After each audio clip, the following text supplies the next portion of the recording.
صباح الخير للأزواج والزوجات والمخطوبين والمرتبطين ونيتهم الحلال. حافظوا على علاقاتكم ببعض واصبروا على بعض وما تخجلوش في عز خناقكم وفي عز خلافاتكم.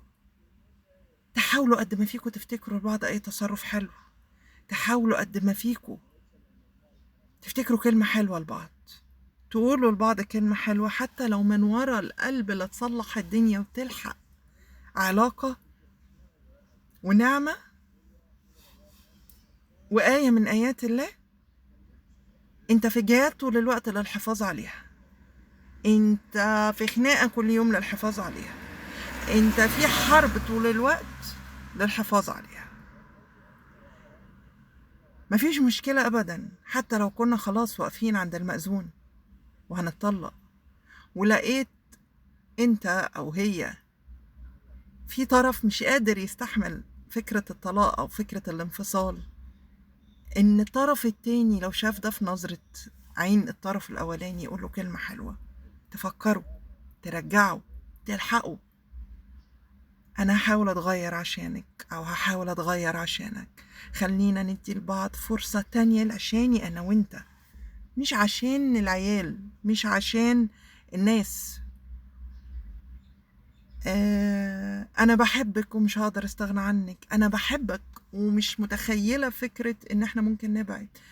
بلاش تسمعوا للناس اللي بتشجعكوا وتقويكوا على فكرة الانفصال والطلاق وسيبيه يتربى واحنا هنعمله، وسيبيها وانت ربيها وانت عاملها، وخاصة ما بيكون في ولاد ولكم ملهمش ذنب ابدا في الكراهية اللي بتتولد بسببكوا او بسبب الناس اللي حواليكوا.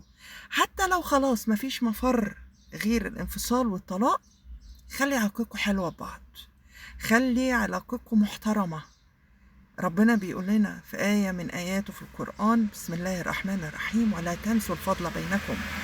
ما تنسوش مهما الدنيا فرقتكم وبعدكم، ما تنساش حاجة حلوة البني آدم كان عملها معاك، وخصوصا لو كان بينك وبينه عشرة ودم. وآية من آيات الله وهي الجواز أو الارتباط عموما، لأن انتوا في يوم من الأيام كنتوا سكن لبعض، كنتوا حاجة حلوة لبعض.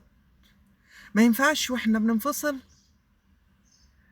تلاقي راجل بيقول مثلا للست: ما انت ما عملتيش حاجه تخليني احبك، ولا حاجه خالص السنين دي كلها عملتها تخليك تحبها. ما ينفعش تقول لها: طب خلينا نكمل عشان الولاد، مش عشانك وعشانها. طب ايه لازمته؟ ما هو اكيد انا ولادي عايزيني بصحه نفسيه كويسه وعايزيني حد كويس.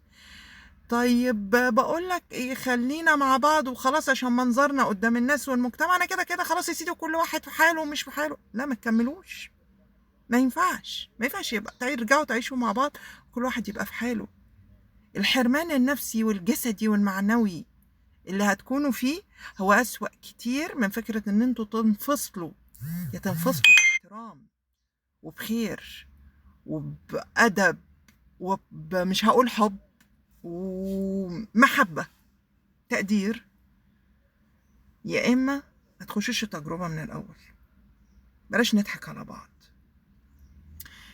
وخلينا متأكدين إن معظم حالات الناس اللي بتطلق أو بتنفصل يمكن أول شهر بيكونوا قاسيين، تاني شهر بيكونوا قاسيين، من بعد تالت شهر، ممكن من بعد سنة، ممكن من بعد سنتين، بيبدأوا يكتشفوا إن الأشخاص اللي كانوا في حياتهم هم كانوا أفضل ناس هم عرفوهم. بس المكابرة بقى، العند، واكتر لما يكون الطرف التاني، يعني في طرف كان معاند واكتشف ده، ويكون الطرف التاني كمان معاند.